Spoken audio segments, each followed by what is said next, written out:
একটুখানি কথামৃত। প্রাণকৃষ্ণ বললেন, মহাশয়, এইবার মনে করছি কর্ম ছেড়ে দেব। কর্ম করতে গেলে আর কিছু হয় না। সঙ্গী বাবুকে দেখাইয়া বলিলেন, একে কাজ শেখাচ্ছি, আমি ছেড়ে দিলে ইনি কাজ করবেন, আর পারা যায় না। ঠাকুর বললেন, হ্যাঁ, বড় ঝঞ্ঝাট। এখন দিন কতক নির্জনে ঈশ্বর চিন্তা করা খুব ভালো। কিন্তু তুমি বলছো বটে ছাড়বে, সংসারী লোকেরা বলে, কিন্তু পেরে ওঠে না। অনেক পণ্ডিত আছে, কত জ্ঞানের কথা বলে, মুখেই বলে, কাজে কিছুই নয়। যেমন শকুন খুব উঁচুতে ওঠে, কিন্তু ভাগাড়ের দিকে নজর, অর্থাৎ সেই কামিনী কাঞ্চনের ওপর, সংসারের উপর আসক্তি। যদি শুনি পণ্ডিতের বিবেক বৈরাগ্য আছে, তবে ভয় হয়, তা না হলে কুকুর ছাগল জ্ঞান হয়। প্রাণকৃষ্ণ প্রণাম করিয়া বিদায় গ্রহণ করিলেন ও মাস্টারকে বলিলেন, আপনি যাবেন? মাস্টার বলিলেন, না, আপনারা আসুন। প্রাণকৃষ্ণ হাসিতেছেন ও বলিলেন, তুমি আর যাও? সকলে হেসে উঠলেন। মাস্টার পঞ্চবটির কাছে একটু বেড়াইয়া ঠাকুর যে ঘাটে স্নান করিতেন সেই ঘাটে স্নান করিলেন।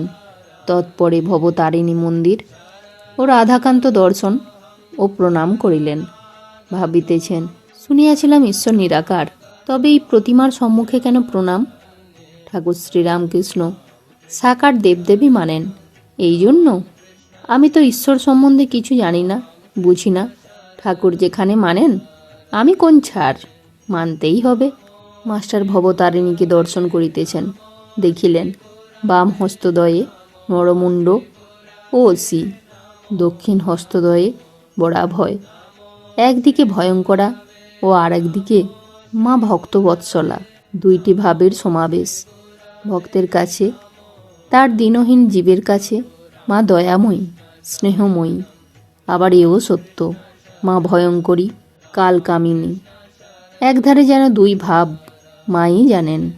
ঠাকুরের এই ব্যাখ্যা মাস্টার স্মরণ করিতেছেন আর ভাবিতেছেন, শুনেছি কেশব সেন ঠাকুরের কাছে কালী মানিয়াছিলেন, এই কি মৃন্ময় আধারে চিন্ময়ী দেবী?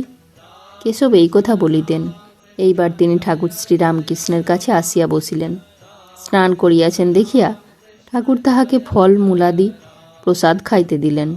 তিনি গোল বারান্দায় বসিয়া প্রসাদ পাইলেন। পান করিবার জলের ঘটি বারান্দাতে রহিল। ঠাকুরের কাছে তাড়াতাড়ি আসিয়া ঘরের মধ্যে বসিতে যাইতেছেন। ঠাকুর বলিলেন, ঘটি আনলে না? মাস্টার বললেন, আগে হ্যাঁ, আনছি। বারান্দায় গিয়া ঘটি ঘরের মধ্যে রাখিলেন। মাস্টারের বাড়ি কলকাতায়। তিনি গৃহে অশান্তি হওয়াতে শ্যামপুকুরে বাড়ি ভাড়া করিয়া আছেন। সেই বাড়ির কাছেই কর্মস্থল। তাহার ভদ্রাসন বাটিতে তাহার পিতা ও ভাইরা থাকিতেন। ঠাকুরের ইচ্ছা যে তিনি নিজ বাটিতে গিয়া থাকেন, কেননা একান্নভুক্ত পরিবারের মধ্যে ঈশ্বর চিন্তা করিবার অনেক সুবিধা। কিন্তু ঠাকুর মাঝে মাঝে যদিও ওইরূপ বলিতেন, তিনি বাটিতে ফিরিয়া যান নাই। আজ ঠাকুর সেই বাড়ির কথা আবার তুলিলেন। ঠাকুর বলিলেন, কেমন, এইবার তুমি বাড়ি যাবে? মাস্টার বললেন, আমার সেখানে ঢুকতে কোনো মতে মন ওঠে না। ঠাকুর বললেন, কেন? তোমার বাপ বাড়ি ভেঙে চুরে নতুন করছে। মাস্টার বললেন, বাড়িতে আমি অনেক কষ্ট পেয়েছি, আমার যেতে কোনো মতে মন হয় না। ঠাকুর বললেন, কাকে তোমার ভয়? মাস্টার বললেন, সবাইকে। ঠাকুর গম্ভীর স্বরে বললেন, সে তোমার যেমন নৌকাতে উঠতে ভয়। আরতি হইতেছে ও কাঁসার ঘণ্টা বাজিতেছে। কালীবাড়ি আনন্দে পরিপূর্ণ। আরতির শব্দ শুনিয়া কাঙাল, সাধু, ফকির সকলে অতিথিশালায় ছুটিয়া আসিতেছেন। কারু হাতে শালপাতা, কারু হাতে বা তৈজসপত্র, থালা, ঘটি। সকলে প্রসাদ পাইলেন। আজ মাস্টারও ভবতারিণীর প্রসাদ পাইলেন। ঠাকুর প্রসাদ গ্রহণান্তর কিঞ্চিৎ বিশ্রাম করিতেছেন। এমন সময় রাম, গিরীন্দ্র ও আর কয়েকটি ভক্ত আসিয়া উপস্থিত। ভক্তেরা ভূমিষ্ঠ হইয়া প্রণাম করিলেন ও তৎপরে আসন গ্রহণ করিলেন। শ্রীযুক্ত কেশব সেনের নববিধানের কথা পড়িল। রাম ঠাকুরকে বলিলেন, মহাশয়, আমার তো নববিধানে কিছু উপকার হয়েছে বলে বোধ হয় না। কেশববাবু যদি খাঁটি হতেন, শিষ্যদের অবস্থা এরূপ কেন? আমার মতে ওর ভেতরে কিছুই নাই। যেমন খোলামকুচি নেড়ে ঘরে তালা দেওয়া, লোক মনে করছে খুব টাকা ঝমঝম করছে, কিন্তু ভিতরে কেবল খোলামকুচি। বাহিরের লোক ভেতরের খবর কিচ্ছু জানে না। ঠাকুর বললেন, কিছু সার আছে বই কি, তা না হলে এত লোকে কেশবকে মানে কেন? দীপনাথকে কেন লোকে চেনে না? ঈশ্বরের ইচ্ছা না থাকলে এরকম একটা হয় না। তবে সংসার ত্যাগ না করলে আচার্যের কাজ হয় না। লোকে মানে না, লোকে বলে এ সংসারই লোক, এ নিজে কামিনী কাঞ্চন লুকিয়ে ভোগ করে।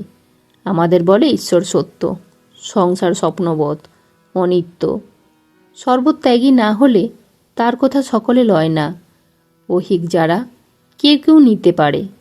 কেশবের সংসার ছিল, কাজে কাজে সংসারের উপর মনও ছিল। সংসারটিকে তো রক্ষা করতে হবে, তাই অত লেকচার দিয়েছে, কিন্তু সংসারটি বেশ পাকা করে রেখে গেছে। অমন জামাই, বাড়ির ভিতরে গেলুম, বড় বড় খাট। সংসার করতে গেলে ক্রমে এসব জোটে, ভোগের জায়গায় সংসার।